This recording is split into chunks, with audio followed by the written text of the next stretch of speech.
This is Glasgow Rangers Nation, guys. It is Old Firm match day. It is the semi-final of the Scottish League Cup. I won't call it all that silly competition name. It is the Scottish League Cup.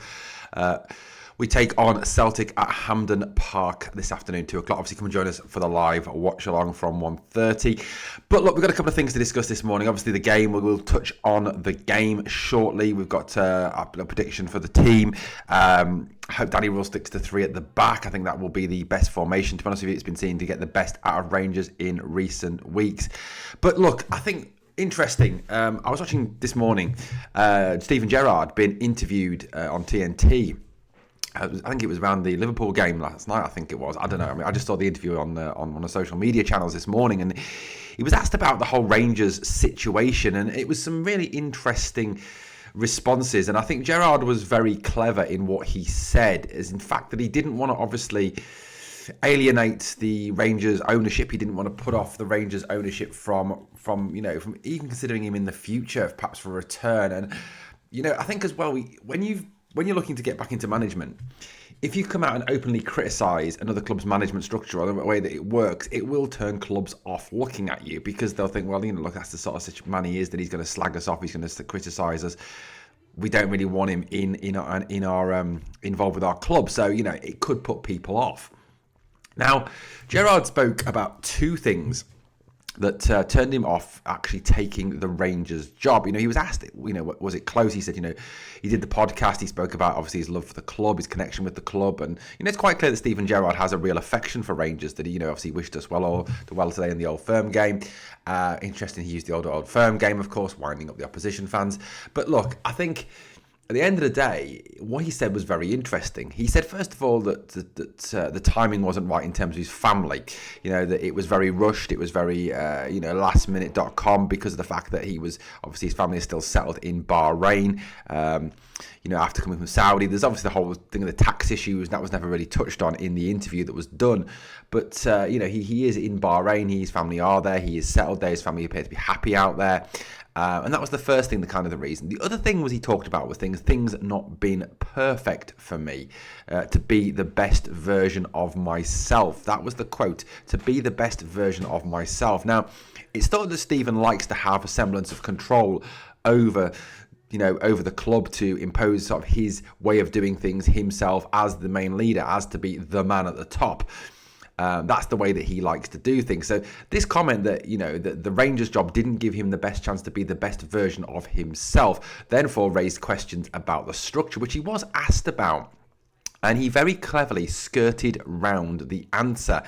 He again touched on the family situation with Bahrain and said, his family was settled in Bahrain, etc., etc. But then he touched on the fact again that things needed to be perfect for me to be the best version of myself. And I just felt it wasn't right at this time. So to me, and look, I'm only interpreting from what Steven said. I don't know for a fact this is the case, but it does sound like there is some element of truth in that comment that was put out post that rejection.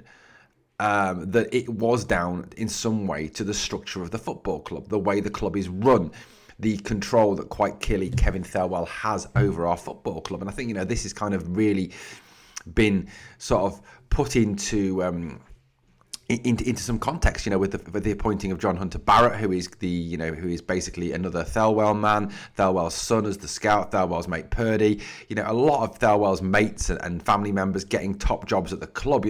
Thelwell is, at the moment, I don't really watch it a lot, but my partner is and her kids are big fans of Stranger Things. It's a bit kind of mind flayer-esque that Kevin Thelwell is the mind flayer and he's infecting the minds of all of Rangers hierarchy and taking over and bringing them together in some sort of homogenous gloop of mind flayerness to take over the club.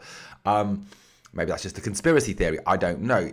I think it's a very dangerous conspiracy theory. I think it's very dangerous as well that he is getting this semblance of control. A man who is quite useless at his job is getting any sort of form of control over our football club. But it was really fascinating to listen to what Steven had to say. Now, look, I'm not sitting here this morning and saying to you that, we appointed the wrong man, that we should have appointed Steven Gerrard as manager. I'm not saying that for a minute. And look, I'm not saying that Steven Gerrard would have turned the club around. But what I am saying is it's the overall message in what Steven is saying that we've got to look at as fans, that there's quite clearly a way the club is run that is turning people off coming to the club. And look, I'm hoping that we don't need to have a management discussion for a good few years now that Danny Rule is the man. I'm not saying for a minute that Danny Rule needs to be got rid of it. That's not what I'm saying. But what I'm saying is we need to, as fans, look critically at the club in terms of how it has been run and the structure that is in place and the effect that is having on the managers and possibly even players coming into the club, and what control a man who quite clearly has no footballing intelligence whatsoever has over our football club. Well, that's just my thoughts on that interview from Stephen this morning. Guys, let me know your thoughts in the comments on that one. Obviously, 2 o'clock kickoff this afternoon, League Cup semi-final. Winners will, of course, face St Mirren, who beat Motherwell 4-1 in the other semi-final yesterday. Impressive result from St Mirren. Well done to them. Look, today I think is going to go a long way to show us how far we've come and how far we've still got to go in terms of the rebirth, the regrowth, the renewal of Rangers post the Russell Martin nightmare. Russell Martin was on the verge of ruining this football club, and I think he did an awful lot of damage to this football club in the short time that he was here. He really did destroy not only the mentality, the morale, the talent of a lot of footballers at this football club. He really did a lot of damage. I think a lot of people will look at Russell Martin and what he did here and probably be turned off ever appointing him again to another job. Now, Danny Rule has a big job on hand. We know that. And we've seen, I think, over the last couple of games, the wins against Killy and the win against Hibernian, that there is movement forward, progress. And as I've said all along, when it comes to a manager, all I want to see is progress. All I want to see is a style emerging, a shape emerging, a way of playing emerging, a mentality emerging. And as Connor Barron mentioned midweek, and a number of players, including Derek Cornelius, have mentioned, there is a real more positive mentality within the dressing room thanks to what Danny Rule is doing with the club. Now, today will be a massive test of how far we've come. Look, they're on a high bounce, obviously, after Martin O'Neill returning to the club. Love him or hate him, Martin is a very good manager. Who has achieved a lot in the game. Yes, he's had his disasters, he's had his downsides, but he has done a decent job. It has been a decent manager. At Leicester he did very well. At Celtic previously he did very well indeed. With Ireland he did okay. So look, at the end of the day, he is a decent manager, and he is a manager that kind of fits what they look for. Now they're coming off the back of winning their last game very impressively, 4-0. They'll be bang up for this game, and Martin O'Neill will have them firing and going for it on all cylinders. He'll have them full of physicality and fight and battle, and I think we'll see a different version of Celtic than we saw in that very boring 0-0 draw at Ibrox earlier in the season. As for Rangers today, we need to see the same aggressive high press. We need to see the same quickness and speed of movement of ball we saw against Killy, paired with the same grip, fight, determination and spirit that we showed against Hibernian, particularly in that second half when we were under the cosh, because I dare to suggest there will be periods today when we will be under the cosh, and that fighting spirit will need to come out. Look, in terms of team lineup, I'm really hoping that he sticks with the 3 at the back. I think it is working very effectively. One of the things that Rangers aren't great at is defending, and I think the 3 at the back has enabled us to certainly become a little bit more secure at the back, giving us, especially the clean sheet during the week against Hibernian. Now, personally, I would go with some form of this team here. Obviously, Butland in goal. Obviously, he put us that fantastic penalty save against Hibernian on Wednesday night. Back 3, Tavernier, Tav, whatever you want to fucking call him. Suter and Cornelius, I think, will make the back 3 up. Look, would I realistically start Tav? I'd rather start Giga or Inciala or Fernandez, but Tav is going to play. Whether we like it or not, Tav is going to play. I thought he was poor when he came on Wednesday night, was responsible, in my opinion, for the penalty. It was Barron that ultimately makes the tackle, but it's his slip that lets the player in. That means Barron's got to make the tackle. Look, he's one of the most overrated players in our club's history. He really is. Take his penalty goals away from him and he's nothing. Then you've got, I would think, Diamonde will come in alongside Raskin. I think because obviously Barron is suspended, I'd love to have seen Barron play there, because I thought Barron was unbelievably brilliant on Wednesday night. He was superb Wednesday night. Raskin, we need a top game from Raskin, a quality game from Raskin. Then I think Gassama on the right, Magoma on the left. Hopefully Magoma can get back to his killie form. He was doing okay on Wednesday night, but he obviously got booked and then was in danger of being sent off, and that's why he was hooked, I think. Although Max Aarons did do very well on Wednesday.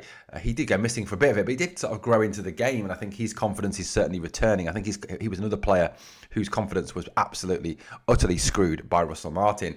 Mikey Moore looked impressive when he came in and played inside, so I put Moore in there alongside Asgard. I wouldn't start Chimiti up top. I thought Chimiti was absolutely shocking on Wednesday night. He was one of the worst players on the pitch. He genuinely looked like a competition winner again. Asgard, I'd put him in there. Now, the reason I put Asgard in there is not for his attacking prowess in this game, but to do what he did in that last Old Firm game, which is to sit on McGregor and negate McGregor. As we all know, you stop McGregor, you stop Celtic. Simple as. Danilo, for me, if he's fit, has got to start up top. Danilo has got 2 goals in his last 2 games. You know, his dad is a legend. I love his dad to bits. He looked brilliant. He has really looked good and started to come good and started to be the player we all hoped he could be. When he was signed for £6 million, he's a good footballer. He has got the talent to do it. So, hopefully he will. Obviously, I think he should start today. I think Miovski on the bench as well. I think Danilo has to start with the form he's in at the moment. He has to play. Guys, look, give me your teams, please. Obviously, let me know what you think. Team projections for today in the comments. Projection for the score, I'm going to go for a 2-1 to Rangers today. 2-1 win for Rangers today. Guys, let me know your predictions in the comments. Thanks for watching, guys. I'll catch you on the watch along at 1:30. Thanks for watching, guys. If you've enjoyed the content, like, comment, share and subscribe.